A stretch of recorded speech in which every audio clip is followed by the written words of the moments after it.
Aujourd'hui, je vais te parler des fausses confidences de Marivaux et je vais m'intéresser au milieu littéraire du XVIIIe siècle qui est à la source de cette œuvre, qui a influencé Marivaux. Alors, l'un des pôles très importants de la culture littéraire en France et à Paris surtout, ce sont les salons.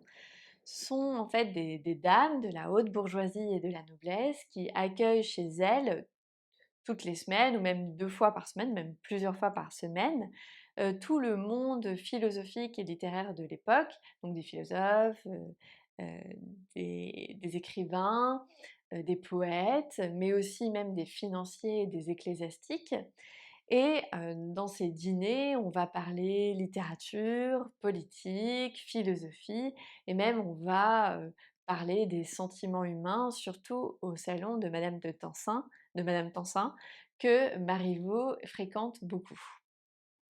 Alors on y trouve vraiment tous les hommes de lettres, les philosophes importants de l'époque et on va lire des poèmes, Marivaux parfois lit des passages des textes qu'il vient d'écrire et on va, aussi avoir des conversations plus légères où le but c'est de montrer qu'on a de l'esprit, à quel point on maîtrise le langage et à quel point on est intelligent et brillant.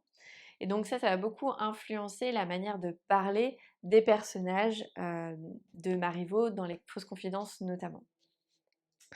L'autre, pôle culturel, c'est les cafés. La mode des cafés se répand énormément, au XVIIIe siècle à Paris, énormément de cafés qui ouvrent et on y va pour, parler, de la politique, pour échanger des critiques sur le pouvoir en place et aussi des idées, de réformes, sociales et politiques. Et on y parle aussi de l'actualité littéraire et philosophique. Alors l'autre pôle culturel très important au XVIIIe siècle, c'est le théâtre. Le théâtre, aller au théâtre, c'est une activité mondaine qui mêle la haute bourgeoisie et la noblesse. On va au théâtre pour se montrer, pour, ouais, pour se montrer, oui, tout simplement. Alors au XVIIIe siècle, il y a un monopole de la représentation théâtrale puisque le roi doit donner son accord pour qu'on puisse représenter quelque chose et il a donné son accord qu'à 2 troupes, donc officielles, qui est la Comédie Française et la Comédie Italienne.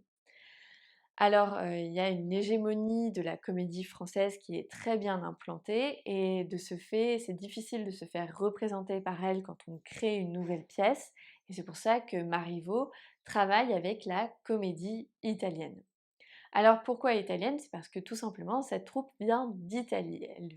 Elle était déjà arrivée, la comédie italienne s'était déjà implantée au XVIIe siècle sous Louis XIV, mais au bout d'un moment il y avait eu un différend puisqu'il s'était moqué de Maintenon. Et en plus de ça, la comédie française poussait à ce que cette troupe italienne soit chassée parce qu'elle lui faisait trop concurrence. Et donc ils ont été chassés et ils ont été réimplantés et réinvités par le régent au XVIIIe siècle à la mort de Louis XIV. Alors la comédie italienne, elle est, dirigée par Luigi Riccoboni qui joue, Lelio et elle vient de la tradition de la commedia dell'arte. Mais qui a été un petit peu francisée et modernisée pour, correspondre au goût, parisien de l'époque. Alors, commedia dell'arte, qu'est-ce que c'est? C'est, une tradition théâtrale qui vient d'Italie, où en fait les acteurs, improvisent à partir d'un canevas, c'est-à-dire d'une sorte de scénario schématisé où il y a seulement les entrées, les sorties et les péripéties importantes et à partir de ça, les acteurs vont improviser et pour les aider à improviser, ils ont chacun un personnage bien défini, un personnage type, qui leur est, attitré. Donc, par exemple, Luigi Riccoboni, il joue Lelio, heu le harlequin des fausses confidences, celui qui joue Harlequin, il joue toujours Harlequin et cetera. Donc ces personnages sont extrêmement cadrés, sont extrêmement bien définis et correspondent généralement à des stéréotypes. Donc on va avoir, le vieux aigri et avare, On va avoir les 2 jeunes amoureux naïfs et pleins d'élan. On va avoir le valet un peu lourdeau, le valet un peu rusé et ces personnages, on va les retrouver, dans les pièces de Marivaux, mais un peu plus, hem, modernisés et un peu plus, complexes qu'ils peuvent l'apparaître dans la commedia dell'arte. Dans la commedia dell'arte, les personnages, ils sont aussi enfin les comédiens, ils sont aussi costumés et masqués selon le personnage qu'ils représentent. Comme ça, on peut les reconnaître très facilement sur scène. Pour te dire à quel point c'est stéréotypé.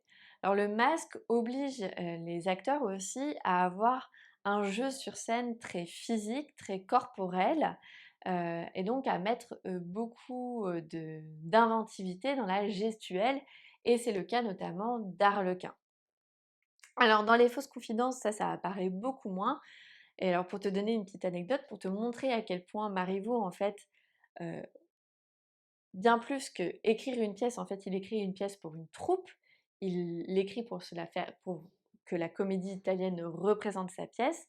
C'est que l'une des raisons pour laquelle le personnage d'Arlequin, qui a toujours eu un rôle très important dans les pièces, de Marivaux, enfin dans de nombreuses pièces de Marivaux, pourquoi ici dans Les Fausses Confidences, il a un rôle très secondaire et enfin très faible finalement? C'est parce que le comédien qui joue le personnage d'Arlequin était vieux et malade et donc c'était plus possible de lui donner un rôle trop important dans la pièce.